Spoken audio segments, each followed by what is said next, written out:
বাসের সিট ধরাকে কেন্দ্র করে ইসলামী বিশ্ববিদ্যালয়ের দুই বিভাগের শিক্ষার্থীদের মধ্যে দফায় দফায় সংঘর্ষের ঘটনা ঘটেছে।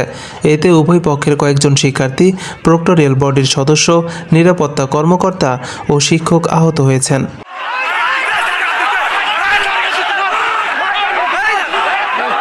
পহেলা ফেব্রুয়ারি শনিবার দিবাগত রাত 11:30টার দিকে ক্যাম্পাসের অনুষদ ভবনের সামনে আইন ও আলফিক অ্যান্ড লিগ্যাল স্টাডিজ বিভাগের শিক্ষার্থীদের মধ্যে এই সংঘর্ষ হয়।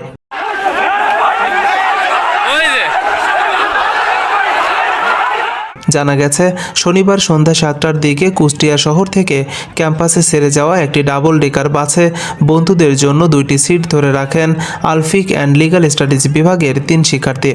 পরে আইন বিভাগের শিক্ষার্থী সুমন অভ্র বাসে উঠে জ্যাকেট সরিয়ে ওই সিটে বসেন। এ নিয়ে সুমনের সঙ্গে 3 শিক্ষার্থীর বাকবিতণ্ডা হয়। এক পর্যায়ে তাদের মধ্যে হাতাহাতি হয় এবং সুমন মুখে আঘাত পান।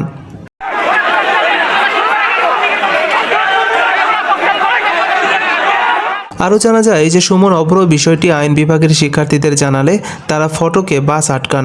এক পর্যায়ে বাসের সামনের গ্লাস ভাঙচুর করেন। পরে আলফিক অ্যান্ড লিগ্যাল স্টাডিজ বিভাগের শিক্ষার্থীরাও সেখানে উপস্থিত হন।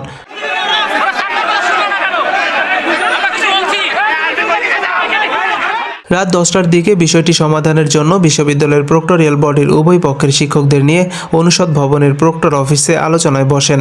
এই সময় দুই বিভাগের শিক্ষার্থীরা ভবনের সামনে অপেক্ষা করেন। আলোচনা শেষে রাত 11:30টার দিকে দুই পক্ষের মধ্যে সমঝোতা হলে প্রক্টর বিষয়টি শিক্ষার্থীদের জানায়।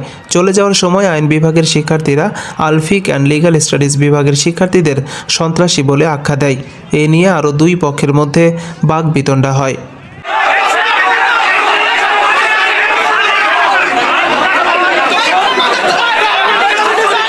এ সময় আইন বিভাগের এক শিক্ষার্থী প্রক্টর অধ্যাপক শাহিনুজ্জামানকে ধাক্কা দেয় বলেও জানা যায়। আলফিক বিভাগের শিক্ষার্থীরা এর প্রতিবাদ করলে ঝাল চত্বরে উভয় পক্ষের মধ্যে দফায় দফায় মারামারি হয়। এতে উভয় পক্ষের কয়েকজন শিক্ষার্থী আহত হয়।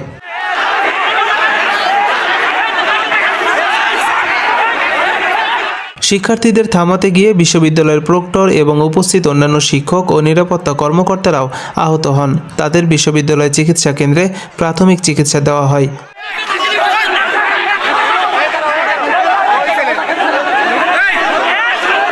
বিশ্ববিদ্যালয়ের প্রক্টর অধ্যাপক ডক্টর শাহিনুজ্জামান এই বিষয়ে গণমাধ্যমকে বলেন, রবিবার এ বিষয়ে আবার আলোচনায় বসা হবে।